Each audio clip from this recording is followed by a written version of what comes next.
दोस्तों, जैसा आप लोगों को पता है, सरकार ने नया नियम, भारतीय रेलवे के नए नियम के अनुसार अब जितने भी काउंटर से वेटिंग टिकट लिया गया है, टिकट को लेकर स्लीपर में जो जाते हैं वहां पर आपसे प्लांटी ली जाएगी। भारतीय रेलवे नियम ये कहता है अब इस वेटिंग टिकट से जनरल में यात्रा कर सकते हैं, और पहले जो था इंटरनेट से वेटिंग टिकट ऑटोमेटिक आप कैंसिल कर सकते थे। लेकिन गाइज दोस्तों, इस बात को एक बात बता दूं, भारतीय रेलवे वेटिंग टिकट देती ही क्यों है जब सीट वहां पर अवेलेबल नहीं रहती है। तो दोस्तों, होता क्या है, जितने भी आप ट्रेन देखते हैं उस ट्रेन के अंदर हम किसी एक पार्टिकुलर ट्रेन का एग्जाम्पल ले लें। मान लीजिए अगर आप किसी एक्सप्रेस ट्रेन में, स्लीपर वाली ट्रेन है, उसमें टोटल मिलाकर 720 सीट होती हैं। होता क्या है, इस 720 सीट में से बहुत सारे सीट को कोटा के अंतर्गत चले जाते हैं।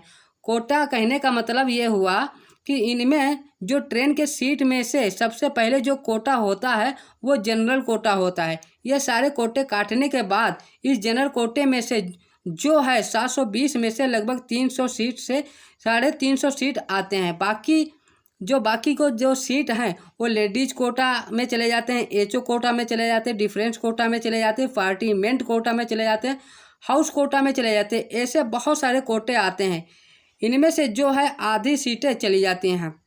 अगर कोई यात्री किसी भी ट्रेन में टिकट को बुक करेगा तो 320 सीट बुक होने के बाद उसे कंटिन्यू वेटिंग टिकट मिलेगा।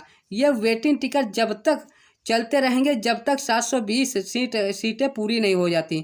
ठीक है, भारतीय रेलवे इस पर इसलिए करती है क्योंकि सबसे पहले कोटे के अंतर्गत सीट को रिजर्व करके रखना है।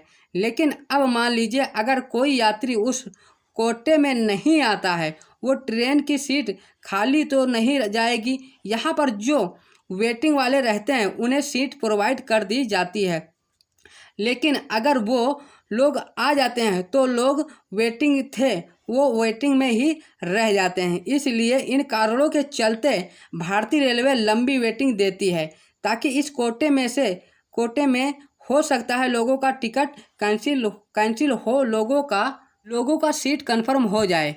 इसके चलते ही इस प्रकार से वेटिंग ज़्यादा दी जाती है। लेकिन दोस्तों, हालांकि ये सॉल्यूशन नहीं है। जिस प्रकार से लोगों ने कहा जो कोच की संख्या बढ़ाई जाए, स्लीपर की कोच की संख्या बढ़ाई जाए, जनरल कोच की संख्या बढ़ाई जाए, भारतीय रेलवे इन सभी चीज़ों पर ध्यान देना चाहिए। लंबी वेटिंग दे रही है, सभी को सीट प्रोवाइड हो सके, इस कोटे के भरोसे इस वेटिंग टिकट देना ज़्यादा सही नहीं है। तो इस प्रकार ये बात आपको समझ में आई होगी कि भारतीय रेलवे वेटिंग टिकट क्यों देती है।